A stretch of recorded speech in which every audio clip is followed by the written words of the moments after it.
ஆளுமைகள் தொலைக்காட்சி நேயர்களுக்கு வணக்கம். தமிழின் பெருமையை உலக அரங்கில் நிலைநிறுத்தும் இலக்கிய படைப்புகளில் முதன்மையானது திருக்குறள்.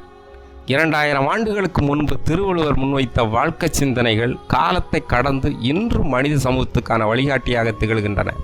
அறம், பொருள், இன்பம் என மனித வாழ்க்கையின் 3 அடிப்படை தலங்களையும் 1330 குறள்களில் மிகச் சுருக்கமாகவும் ஆழமாக எடுத்துரைக்கிறது திருக்குறள். ஒரு மொழியின் இலக்கிய செல்வம் மட்டுமல்ல, உலக மனித குலத்திற்கான வாழ்வியல் கையேடாகவும் விளங்குகிறது. இந்த உலக பொதுமறையை அடுத்த தலைமுறையிடம் இன்னும் ஆழமாக கொண்டு சேர்க்கும் நோக்கில் தமிழ்நாடு அரசு முன்னெடுத்த முக்கியமான பண்பாட்டு திட்டங்களில் ஒன்றுதான் திருக்குறள் திருப்பணி திட்டம். இந்த திட்டம் 3 மாதங்களுக்கு முன்பாக சிறப்பாக நடைபெற்றது.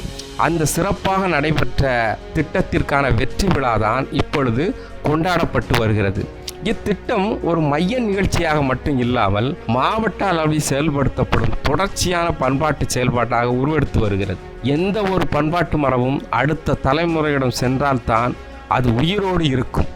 அந்த வகையில் திருக்குறள் திருப்பணி திட்டத்தை முக்கிய இலக்குகளில் ஒன்றாக கருதி தமிழ் வளர்ச்சித்துறை இயக்குனர் முனைவர் ஔவை அருள் அவர்கள் மாணவர்களிடையே திருக்குறள் ஆர்வத்தை வளர்க்கும் முயற்சியை எடுத்து வருகிறார். இத்திட்டத்தின் பொதுமக்கள், பள்ளிகள், கல்லூரிகள், நூலகங்கள், தமிழ் அமைப்புகள், இலக்கிய கழகங்கள், ஆசிரியர்கள், பெற்றோர்கள், எழுத்தாளர்கள், பேச்சாளர்கள் என அனைவரும் இதில் பங்கேற்க முடியும். அப்படித்தான் இந்த நம்மளுடைய திருப்பணி திட்ட அரங்கிலும் பங்கேற்றிருந்தனர்.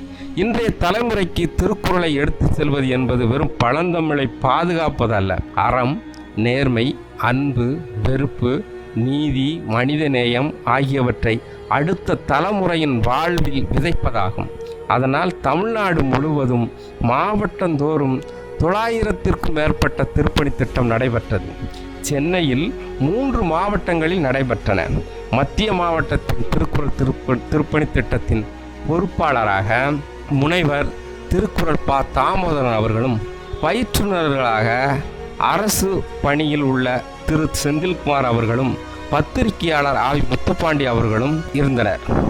30 வாரங்கள் சிறப்பாக நடைபெற்ற பயிற்சி பலன்களுக்கான வெற்றி விழா 9/8/26 அன்று சிறப்பாக நடைபெற்றது. இவ்விழாவில் சிறப்பு விருந்தினராக தமிழ் வளர்ச்சித்துறை இயக்குனர் முனைவர் ஔவை அருள் அவர்கள் பங்கேற்றார். நிகழ்ச்சிக்கு சிறப்பு அழைப்பாளர்களாக ஓய்வு பெற்ற கூடுதல் செயலாளர் திரு விஜயகுமார் அவர்களும், மொழிபெயர்ப்பாளர் ஆ. மதிவாணன் அவர்களும், உதவி இயக்குனர் திருமதி மு. ஜீவா அவர்களும், கண்காணிப்பாளர் திருமதி சித்ரா அவர்களும், உதவியாளர் திரு வடிவேலு அவர்களும் பங்கேற்றனர். சிறப்புரை ஆற்றிய தமிழ் வளர்ச்சித்துறை இயக்குனர் ஔவை அவர்கள் இத்திட்டத்தின் வெற்றி விழா குறித்து மேம்பட சொன்னார்கள். இன்னும் என்னென்ன திட்டங்கள்லாம் இருக்கு என்பதையும் தெளிவாக அறிவுறுத்தினார். இத்திட்டம் தொடர்ந்து கொண்டே இருக்கும்.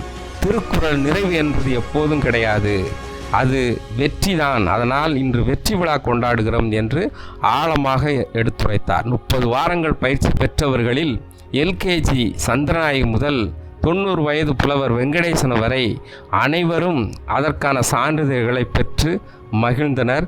விழா இனிதே இனிப்பும் சுவைநீர் வழங்கியும் முடித்து வைக்கப்பட்டது. இன்னொரு அடுத்த நிகழ்ச்சியில் உங்களை சந்திக்கிறது ஆளுமைகள் தொலைக்காட்சி. நன்றி.